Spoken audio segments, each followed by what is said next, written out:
Hey guys, what's going on? James here, and in this video today, we're going to be taking a look at the NFL's top 100 players of 2024 and discussing which Tampa Bay Buccaneers are on this list so far, and maybe just talk about the list as a whole, because, not only do I feel like the Tampa Bay Buccaneers have been disrespected on this list in some way, shape, or form, but I also feel like there's just some weird selections on this list in general. And, the NFL, as I said, has kind of scrubbed their hands, as they do every year for these lists. And it's important to know, voted by the players themselves. So it's not the NFL who makes these lists in terms of media.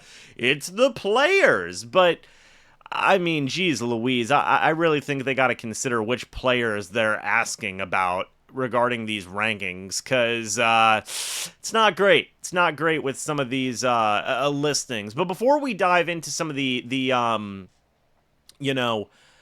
Tampa Bay Buccaneers on this list, I feel like it's important to go over what other players in the NFC South may be on this list, as we've done with some other lists in the past. So if we take a look here, first at the New Orleans Saints, from the top 100 all the way to 91, there's no Saints on the list in that part of the selection process. The Falcons, same thing. No Falcons from 100 to 91.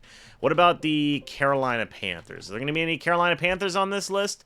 No, there's just Harrison Smith, and don't worry, we'll get to this guy right here in a moment. But so no NFC South guys there in terms of other teams, but you do have Lavonte David coming in here at number 99.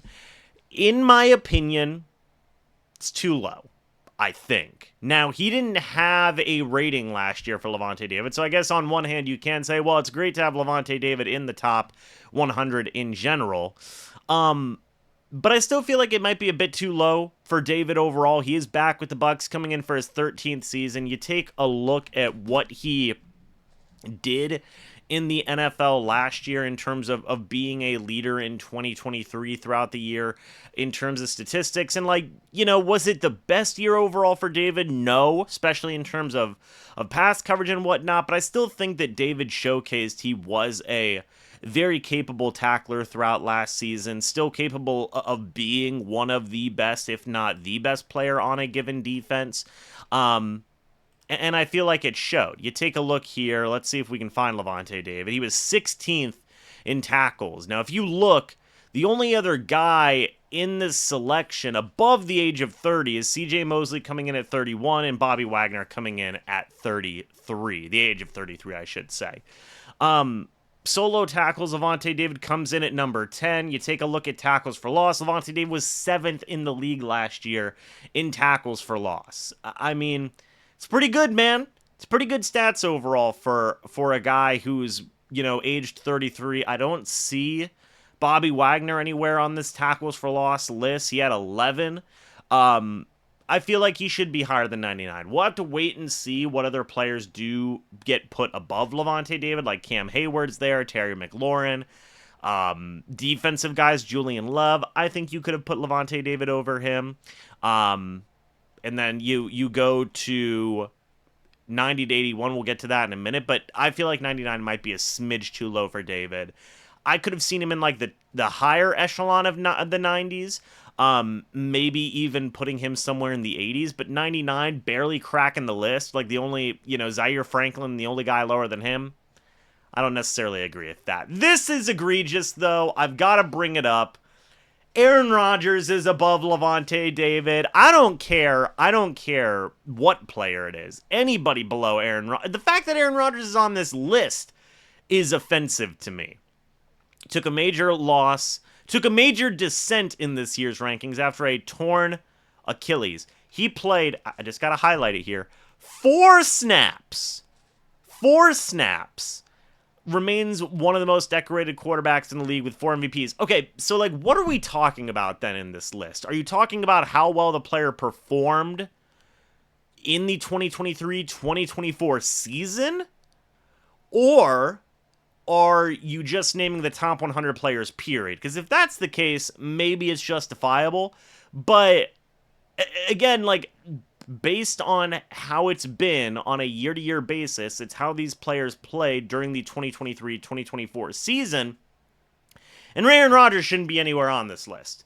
He played 4 snaps. I mean, it's ridiculous. This has been the one that everybody's been pointing to as like, what, WTF are we talking about here? Makes total sense. Aaron Rodgers shouldn't be above Lavonte David, in my opinion. Point blank, simple as that. You then go into 90 to 81.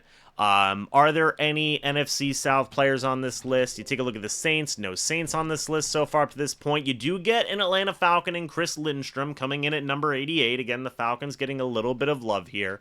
And then you don't get any Carolina Panthers. But is there a Tampa Bay Buccaneer on this list? There is. Tristan Wirfs coming in at number 85, up 13 spots from last year. Now, I'm going to sound like a homer, maybe. 85 for Tristan Wirfs. A lot of people consider him the second best offensive tackle in the entirety of the NFL, behind only Trent Williams. That might be a bit too low in my opinion, coming in at number 85. We don't know where Trent Williams is going to be, but let's say, for example, if Trent Williams is like 30, do you really feel like there's like a 55-player gap between the talent of Trent Williams and the talent of Tristan Wirfs? I don't think so.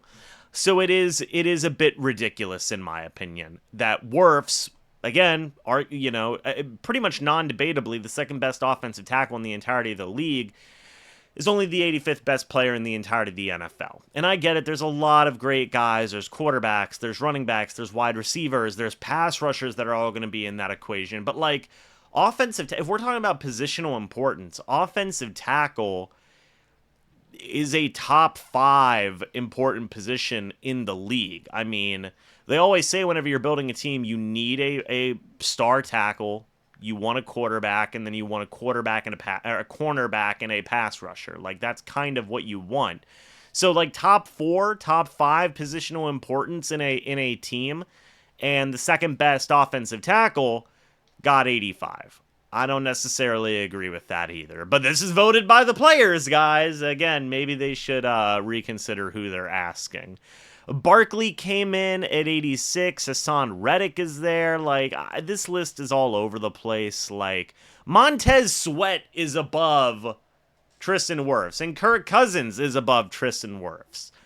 Those are both fine players, but are they really more important to their team than Tristan Wirfs is? Is Derwin James really more important to the Los Angeles Chargers than Tristan Wirfs?